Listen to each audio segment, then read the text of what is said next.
It is safe to say that you are hesitant to open your mouth when your dental hygienist approaches. Such feelings of trepidation are sometimes fueled by certain promotions for breath mints, splashes, washes, and pills. While incessant bad breath is not a myth, it's substantially less normal than the advertisements or studies recommend. When bad breath does occur, it's quite often because of issues in the mouth that can be promptly cured. Certain mouth odors are normal, however they are mellow and transitory, that is, that this type of smells do not hang around for long. Certain food and drinks can blight your breath.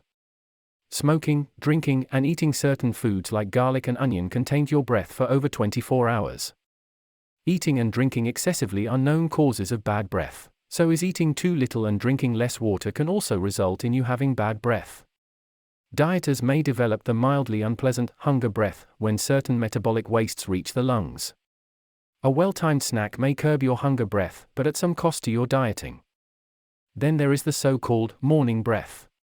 This happens while we sleep or rest, our tongue moves less and the secretion of saliva slows almost to a stop. When we are asleep, the normal bacteria in our mouth start breaking down the dead cells. These are tissue linings in our mouth which are continuously being shed and normally cleared by our tongue and the secretion of saliva in our mouth, thereby releasing malodorous byproducts. But the odor disappears as soon as you brush and floss your teeth or even when you have something to eat or drink. Issues with the teeth, gums, and the tongue are the main cause of bad breath. Without good oral hygiene, the teeth become coated with bacterial plaque, which can eventually give rise to gum disease as well as tooth decay. And badly decayed teeth smell pretty bad. But even relatively mild gum disease can generate unpleasant odors, as plaque, in its hardened form, tartar, can create pockets that collect pus. For that matter, rotting food around faulty fillings or just between the teeth can also create a very bad odor. Recent research shows that heavy bacterial plaques can also form on the back of the tongue.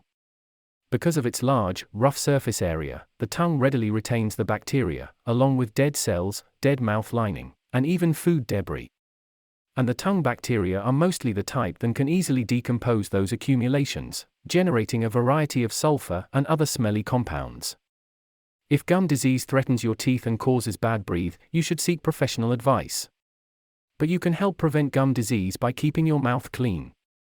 That means brushing twice a day, morning and/or after a meal, flossing once, and seeing your dentist regularly. You can also keep your tongue clean by brushing it gently once a day with a soft wet brush after you brush your teeth, or by periodically scraping the rear portion with a bent spoon. You can even buy a specially designed tongue scraper in a drugstore. If those measures are inadequate, you can get a potent mouthwash. So far, 2 types of products have substantial scientific evidence to back them up: Listerine and a prescription rinse available as Peridex and Periodix.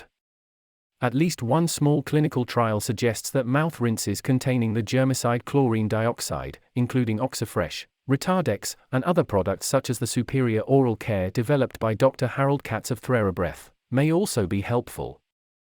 If there's nothing wrong in your mouth, you may be one of the few people whose bad breath actually signals a medical problem. Most often, it's a local infection of the respiratory tract, the nose, throat, windpipe, or lungs, such as chronic sinusitis or bronchitis.